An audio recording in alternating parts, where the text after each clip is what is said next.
ভারত একটা আসলে একটা মোটামুটি সুপার পাওয়ার হয়ে গেছে, এটা কিন্তু মানতে হবে। আমি ভারতকে একেবারে পছন্দ করি না।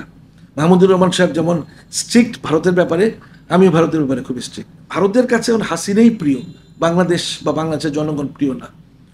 হাসিনার জন্য তারা অনেক কিছুই করছে, কারণ হাসিনা তাদের জন্য অনেক কিছু করেছে। এখন আইসিসিতে যদি ডাক পড়ে, তখন তো তাকে, যেমন ইকে গ্রেপ্তারি পরোয়ানা জারি করলো পুতিন। পুতিন কিন্তু রাশিয়ার থেকে বের হয় না কোথাও।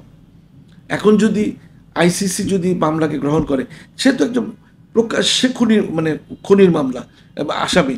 সে তো ওই দিনেও টেলিফোনে কনভারসেশনটা শুনলাম, সে বললো যে একটি মামলার রায় যদি একটা হয়, 250 মামলার রায় একটাই হবে। অর্থাৎ একবার ওর ফাঁসি যদি হয়, 250 মামলার একটাই ফাঁসি হবে। তাহলে আমি 250টা খুন করার আমি লাইসেন্স পেয়ে গেলাম। তাহলে সে প্রকাশ্য খুনের একজন আসামি, তার তো অবশ্যই ফাঁসি হবে। তার গ্রেপ্তারি পরোয়ানা আইসিসি জারি করবে। তখন ভারতই তাকে রেখে দিবে আর কি, কিন্তু সে ভারত থেকে বেরোতে পারবে না। কিন্তু তাকে আমাদের ধরে আনতে হবে, ধরে এনে যে আমাদের সে বিচার করতে হবে। খালেদা জিয়ার সাবেক প্রেস সচিব বারুদ কামাল খান বলেছেন, বিএনপির মধ্যেও বর্ণচোরা অনেকেই আছেন যাদের কারণে আওয়ামী লীগের পতন ঘটানো যায়নি। অবশ্যই অবশ্যই আপনি আপনি যে সে যে জয়েন করলো একটা নজরুল হুদার দলে, মানে শমশের মবিন চৌধুরীর মতো অনেক, শমশের মবিন চৌধুরীকে আমাদের দেশনেত্রী বেগম খালেদা জিয়া কত কিছুই দিয়েছে। এবং অনেকেই আছে যারা মানে বিএনপি, কিন্তু এরা গোপনে গোপনে আওয়ামী লীগের খাম পেয়েছে। এবং খাম পেয়ে ওদের জন্য কিন্তু আওয়ামী লীগের আওয়ামী লীগ অনেক গোপন খবর পেয়ে যেত বিএনপি কোন ধরনের আন্দোলন করতে যাচ্ছে। এবং সেজন্য এদের শুধু আমি বলবো এরা বিএনপির যে দুর্বলতা ছিল, অনেক দুর্বলতা ছিল। এখন তো আমি খুব দুশ্চিন্তা আছি। আমি তো একজন বিএনপির সাপোর্ট করি, আমি জিয়া পরিষদের চেয়ারম্যান ছিলাম। তো এখন যেভাবে বিএনপির নামে, আমি বিএনপি করছে বলি না, বিএনপির নামে যেভাবে ভয়ঙ্কর চাঁদাবাজি চলছে, ভয়ঙ্কর লুটতরাজ চলছে, এটা যদি শক্ত হাতে দমন করা না যায়, তাহলে কিন্তু মানুষের মধ্যে বিএনপি সম্পর্কে একটা খারাপ ধারণা, নেতিবাচক ধারণা সৃষ্টি হচ্ছে। এটা যদিও তারেক রহমান সাহেব কিন্তু অনেককে বহিষ্কার করেছে, কিন্তু অনেক আওয়ামী লীগ হয়তো বিএনপি সেজে এখন চাঁদাবাজি করছে। কিন্তু এই শুধু বর্ণচোরাদের জন্য আওয়ামী লীগ স্থায়িত্ব পেয়েছে, বর্ণচোরাদের আরেকটা স্থায়িত্ব পেয়েছে এই জাতীয় পার্টির তাদের সম্পর্ক রাখার জন্য। আওয়ামী লীগ যেমন জাতীয় পার্টিকে ক্ষমতায় থাকতে সাহায্য করেছে, তেমনই সাহায্য করেছে জাতীয় পার্টি আওয়ামী লীগকে ক্ষমতায় থাকতে। দুইজনে দুই দিকে কাজ করেছে। তো সেই জন্য এই যে জাতীয় পার্টি এখন একদম শেষ হয়ে যাচ্ছে আস্তে আস্তে, এবং একদম নিশ্চিহ্ন হয়ে যাবে, আপনি মনে রাখতে পারেন এটা। কারণ এরাও এত লুটতরাজ করেছে। মশিউর রহমান রাঙা বলে একটা লোক আছে, সে যে কত টাকা আত্মসাৎ করেছে আপনি কল্পনাই করতে পারবেন না। এবং এরকম বিএনপির মধ্যেও কিছু কিছু লোক আছে বর্ণচোরা, সে যে বিএনপিরটাও খেয়েছে, আওয়ামী লীগেরটাও খেয়েছে। আওয়ামী লীগ মাঝে মাঝে খাম পাঠাতো, আমি জানি অনেকের নামে খাম আসছে।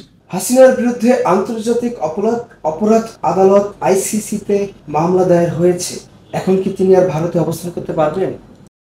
ভারত আসলে একটা মোটামুটি সুপার পাওয়ার হয়ে গেছে, এটা কিন্তু মানতে হবে। আমি ভারতকে একেবারে পছন্দ করি না। মাহমুদুর রহমান সাহেব যেমন স্ট্রিক্ট ভারতের ব্যাপারে, আমিও ভারতের ব্যাপারে খুব স্ট্রিক্ট। তো এখন কথা হচ্ছে যে ভারত মানে মানে ভারতের কাছে এখন হাসিনাই প্রিয়, বাংলাদেশ বা বাংলাদেশের জনগণ প্রিয় না। হাসিনার জন্য তারা অনেক কিছুই করছে, কারণ হাসিনা তাদের জন্য অনেক কিছু করেছে। এখন আইসিসিতে যদি ডাক পড়ে, তখন তো তাকে, যেমন ইকে গ্রেপ্তারি পরোয়ানা জারি করলো পুতিন কিন্তু রাশিয়ার থেকে বের হয় না কোথাও। এখন যদি আইসিসি যদি মামলাকে গ্রহণ করে, সে তো একদম প্রকাশ্যে খুনির মামলা আসামি। সে তো ওই দিনেও টেলিফোনে কনভারসেশনটা শুনলাম, সে বললো যে একটি মামলার রায় যদি একটা হয়, 250 মামলার রায় একটাই হবে। অর্থাৎ একবার ওর ফাঁসি যদি হয়, 250 মামলার একটাই ফাঁসি হবে। তাহলে আমি 250টা খুন করার আমি লাইসেন্স পেয়ে গেলাম। তাহলে সে প্রকাশ্য খুনের একজন আসামি। তার তো অবশ্যই ফাঁসি হবে, তার গ্রেপ্তারি পরোয়ানা আইসিসি জারি করবে। তখন ভারতই তাকে রেখে দিবে আর কি, কিন্তু সে ভারত থেকে বেরোতে পারবে না কোথাও। কিন্তু তাকে আমাদের ধরে আনতে হবে, ধরে এনে যে আমাদের সে বিচার করতে হবে। এই সরকার কি হাসিনাকে বিচারের মুখোমুখি করতে পারবে? আমি তো মনে করি যে যেটা প্রধান উপদেষ্টা সাহেব যেটা বললেন, ডক্টর আমাদের নোবেল বিজয়ী ইউনূস সাহেব, যে হাসিনাকে অবশ্যই বিচারের মুখোমুখি হতে হবে। আমি মনে করি যে অপমান ইউনূস সাহেবকে হাসিনা করেছে, কোনো সময় তার নাম ধরে ডাকেনি, তাকে সুদখোর, রক্তচোষা থেকে শুরু করে সব কিছু বলেছে। ওই দিনও সে টেলিফোন কনভারসেশন যেটা প্রকাশ হয়েছে, সেখানেও সে সুদখোর তাকে বলেছে, এবং তাকে পদ্মা নদীতে চুবাতে চেয়েছে। তো এখন এত অপমান ওনাকে করেছে, অথচ উনি তো কিছুই করেনি, বাংলাদেশের কোনো ক্ষতি করেছে? কিন্তু হাসিনা তো অসংখ্য মানুষকে হত্যার হুকুম দিয়েছে। হত্যা করা আর হত্যার হুকুম দাতা কিন্তু একই অপরাধ, একই শাস্তি। যেমন আপনি একটা রেফারেন্স উদাহরণ দিচ্ছি, জুলফিকার আলী ভুট্টো, পাকিস্তানের যে প্রধানমন্ত্রী ছিলেন, উনি তো খুন করেননি, কিন্তু খুনের হুকুমটা দিয়েছিলেন, সেই জন্য জুলফিকার আলী ভুট্টোকে ফাঁসি কার্যকর করা হয়েছে। সুতরাং হাসিনার ফাঁসি কার্যকর এই সরকারই করতে পারবে, কিন্তু এই সরকারকে সময় দিতে হবে। আমি সন্দিহান যে পরবর্তী সরকার যদি ইলেকশনে আসে, তারা হয়তো হাসিনাকে কিছুই হয়তো নাও করতে পারে ইন্ডিয়ার সঙ্গে সম্পর্ক রাখতে গিয়ে, কিন্তু এই সরকার, অন্তর্বর্তীকালীন সরকার পারা উচিত, পারতে হবে। আওয়ামী লীগ কি আর ঘুরে দাঁড়াতে পারবে? এখন এটা প্রশ্নটা খুব সুন্দর প্রশ্ন। এখন আমি জানি না, যে আওয়ামী লীগ বিএনপির উপর এত অত্যাচার করলো, অসংখ্য মানুষকে কারারুদ্ধ করেছে, লক্ষ লক্ষ মামলা, তারপরে বিএনপি এখনো কেন আওয়ামী লীগের প্রতি একটু সফট কর্নার আছে? কেন বলে যে ইলেকশন আসতে দেওয়া উচিত? কেন নিষিদ্ধের বিরুদ্ধে কথা বলে? কেন চুপপুকে রাখতে চায়? তাহলে যদি জামাত ইসলাম একটা আনুপাতিক হারে নির্বাচন চেয়েছে, তাহলে তো যদি আওয়ামী লীগ কয়েকটা সিটও পায়, আনুপাতিক হারে সেটা বেড়ে গিয়ে 90টাতে চলে আসবে। তারপরে যদি আমরা এখনই আওয়ামী লীগকে কঠোর হস্তে দমন না করি, এখনও যদি আমরা সেই শ্রীকৃষ্ণ বা গৌতম বুদ্ধের মতো আচরণ করি আওয়ামী লীগের সাথে, তাহলে আওয়ামী লীগ ঘুরে দাঁড়াবে।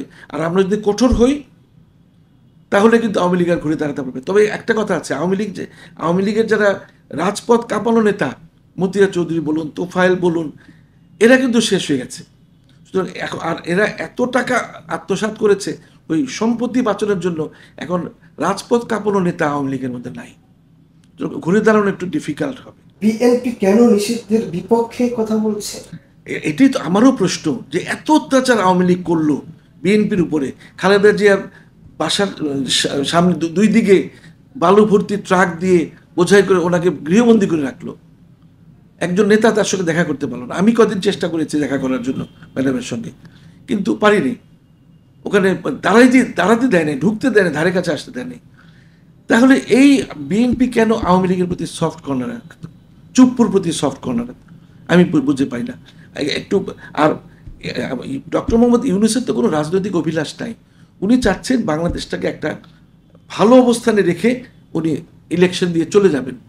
ওনার বয়সও হয়েছে, ওনার এখন সাফিসিয়েন্ট বয়স হয়েছে, আর ভবিষ্যতে যে রাজনৈতিক দল করে যে সেই বয়স হয়তো উনি পাবেন না। সুতরাং একটা নির্বাচন দিবেন উনি আলটিমেটলি, তখন আসবেনই ক্ষমতায়। সুযোগ দিন, সময় দিন। আপনি কল্যাণ পার্টি কেন ছেড়েছিলেন? আমি কল্যাণ পার্টি ছেড়েছিলাম কারণ আমি জেনারেল ইব্রাহিম সাহেবকে যখন, ইব্রাহিম সাহেব তো 20 দলীয় জোটের একজন অংশীদার ছিলেন, এবং তিনি সবসময় হাসিনার বিরুদ্ধে কথা বলেছেন। বিএনপির বক্তব্য যা, ইব্রাহিম সাহেবের বক্তব্য তাই ছিল, কল্যাণ পার্টির বক্তব্য তাই ছিল। সেই জন্য আমি ইব্রাহিম সাহেবের মানে পক্ষে থেকেছি। যদি কোনো মিটিং, দু একটা মিটিংয়ে অ্যাটেন্ড করেছি, এবং কোনো দিন আমি কল্যাণ পার্টি করে পরিচয় দিইনি।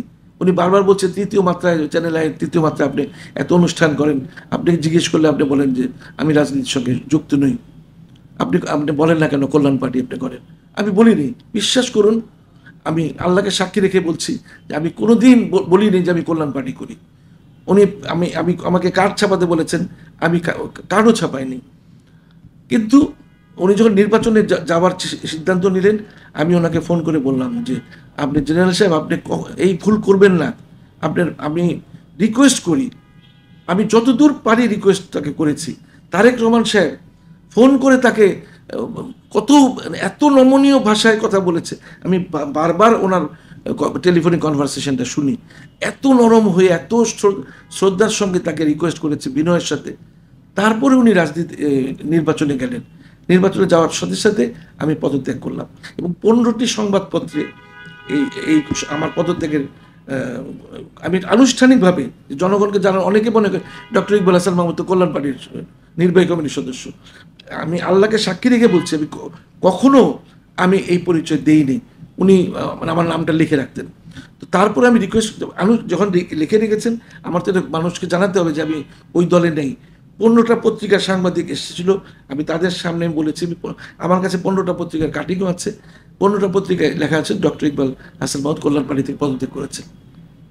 আমি এত মানে উনি মুনাফিকি করেছেন, ইব্রাহিম সাহেব মুনাফিকি করেছেন। যেই কথা উনি হাসিনার বিরুদ্ধে বলেছেন, সেই কথা উনি গিয়ে বলেন যে জয় বাংলা, জয় বঙ্গবন্ধু, এটা বলেছেন, ওনার মুখ দিয়ে বেরিয়েছে।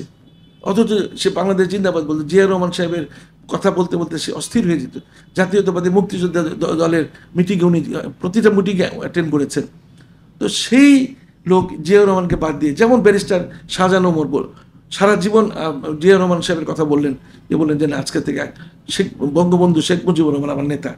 ঠিক যারা যারা এই দেখেন, রাজনীতি এমন এক করুণ জিনিস, মানুষকে উপরে উঠায় আবার নিচে ভাব করে দেয়। মেজর আখতারুজ্জামান রঞ্জন বলুন, তারপরে যে ব্যারিস্টার শাহজাহান ওমর বলুন, জেনারেল ইব্রাহিম বলুন, তারপরে যে আপনার ওই গামছা প্রতীক, কি যে নাম ওনার, বঙ্গবীর কাদের সিদ্দিকী, এরা শমশের মুবিন চৌধুরী, তৈমুর আলম খন্দকার, এদের রাজনীতি টোটালি নিষিদ্ধ, মানে হয়ে গেছে রাজনৈতিকভাবে। ওরা একেবারে জিরোতে নেমে এসছে।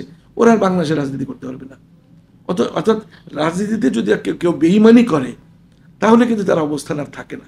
আল্লাহর তরফ থেকেই সেটা নেমে আসে।